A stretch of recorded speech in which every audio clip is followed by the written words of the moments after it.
എൻ്റെ പേര് ജയിൽകുമാർ. ഞാൻ പാർട്ടി സംസ്ഥാന സമ്മേളനത്തിൻ്റെ തിരുവനന്തപുരം ജില്ലയിൽ നിന്നുള്ള പ്രതിനിധിയാണ്. പാർട്ടിയുടെ തിരുവനന്തപുരം ജില്ലയിലെ ചാല ഏരിയ കമ്മിറ്റിയുടെ സെക്രട്ടറിയാണ്. പിന്നെ ഞാൻ ജനിച്ചത് തിരുവനന്തപുരം സെൻട്രൽ ജയിലിലാണ്. എൻ്റെ അമ്മ ജയശാരദ അമ്മ, അച്ഛൻ അമണാവൂർ സദാശിവൻ, രണ്ടുപേരും പാർട്ടിയുടെ നേതാക്കന്മാരായിരുന്നു. 1964-65 കാലഘട്ടങ്ങളിൽ കമ്മ്യൂണിസ്റ്റ് പാർട്ടി പിളർന്നപ്പോൾ CPIM-ഉം CPI-യുമായി മാറിയപ്പോൾ CPIM പ്രവർത്തകരെല്ലാം ചൈനീസ് ചാരന്മാരാണ് എന്ന് ആരോപിച്ചുകൊണ്ട് CPIM പ്രവർത്തകരെ മുഴുവൻ ജയിലിൽ അടയ്ക്കുകയുണ്ടായി. കരുതൽ തടങ്കലിലാണ് എല്ലാവരെയും ജയിലിൽ അടച്ചത്. അന്ന് AKG അടക്കമുള്ള പാർട്ടിയുടെ സമുന്നതന്മാരായ നേതാക്കന്മാർ മുതൽ മുഴുവൻ പേരും ജയിലിലായി. എൻ്റെ അമ്മ എന്നെ അന്ന് 4 മാസം ഗർഭിണിയായിരുന്നു. 4 മാസം ഗർഭിണിയായിരുന്ന എൻ്റെ അമ്മയെയും അച്ഛനെയും എൻ്റെ ഇളയ സഹോദരി ജയജയും അടക്കമുള്ള എല്ലാവരെയും കുടുംബത്തോടെ ജയിലിലാക്കി. അങ്ങനെ 1965 ജൂൺ 1-ാം തീയതി ആണ് എന്നെ ജയിലിൽ വെച്ചാണ് പ്രസവിക്കുന്നത്, ജയിലിലെ ആശുപത്രിയിൽ വെച്ച്. എൻ്റെ അമ്മയോടൊപ്പം അന്ന് കഴിഞ്ഞിരുന്നത് KR ഗൗരിയമ്മയും എൻ്റെ അമ്മയും ഒന്നിച്ച് ഒരു മുറിയിലാണ് താമസിച്ചത്. അച്ഛൻ ജയിലിൽ കിടന്ന് തന്നെ 1965 തെരഞ്ഞെടുപ്പിൽ ജയിലിൽ കിടന്ന് തന്നെ തെരഞ്ഞെടുപ്പിനെ നേരിടുകയും MLA ആയി തിരഞ്ഞെടുക്കപ്പെടുകയും ചെയ്തു. എൻ്റെ ജ്യേഷ്ഠൻ ജയകുമാറും ജയശ്രീ എന്ന് പറയുന്ന ചേച്ചിയുമാണ് അച്ഛന് വേണ്ടി പുറത്ത് വോട്ട് പിടിച്ചത്.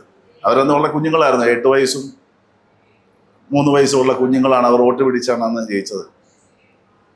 പിന്നീടാണ് കമ്മ്യൂണിസ്റ്റ് പാർട്ടി ഏറ്റവും വലിയ പാർട്ടിയായി വരികയും, പക്ഷേ ഗവൺമെൻറ് രൂപീകരിച്ചില്ല. പിന്നീടാണ് പാർട്ടിയുടെ നിരോധനം നീക്കുകയും ഞങ്ങളെ എല്ലാവരും പുറത്ത് വിടുകയും ചെയ്യുന്ന അവസ്ഥ ഉണ്ടായത്. അന്ന് ഏകദേശം 1 വർഷക്കാലത്തോളം ഞാൻ ജയിലിൽ ജനിച്ച് അവിടെ തന്നെ വളരുകയായിരുന്നു. അത് കഴിഞ്ഞതിന് ശേഷം ഈ പേര് വലിയ ബുദ്ധിമുട്ടാണ് എനിക്ക് ഉണ്ടാക്കിയത്. കാരണം കുട്ടികൾക്ക് സംബന്ധിച്ചിടത്തോളം കള്ളനും പോലീസുമേ ഉള്ളൂ. കള്ളനെ പിടിച്ച് ജയിലിലടയ്ക്കും, പോലീസ് പിടിക്കും. അപ്പോൾ നിൻ്റെ അമ്മ കള്ളിയാണ്, നിൻ്റെ അച്ഛൻ കള്ളനാണ് എന്ന വലിയ ഹ്യൂമിലിയേഷൻ വളരെ കാലം ഞാൻ അനുഭവിച്ചു.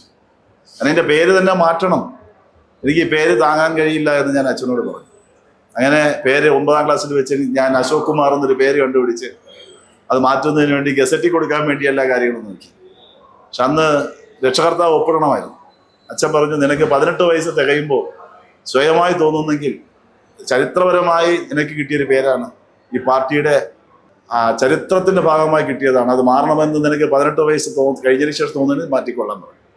പക്ഷെ 18 വയസ്സുകളാകുമ്പോഴത്തേക്കും കോളേജ് പ്രീ ഡിഗ്രി കഴിഞ്ഞ് ഡിഗ്രി നിലവാരത്തിലെത്തുമ്പോൾ ഈ പേരിനൊരു അംഗീകാരവും ഈ പേര് കൊണ്ട് ആളുകൾ തിരിച്ചറിയും, ഇന്നാളിൻ്റെ മകനല്ലേ ജയിലിൽ കിടന്ന ആളുകൾ വളരെ സ്നേഹത്തോടും വളരെ സ്നേഹത്തോടു കൂടി നമ്മോട് പെരുമാറുകയും ഒക്കെ ചെയ്യുന്ന ഒരു പുതിയ അനുഭവം ഉണ്ടാവുകയും ആ പേര് തന്നെ ജീവിതകാലം മുഴുവൻ കൊണ്ടുവരികയും ചെയ്തു.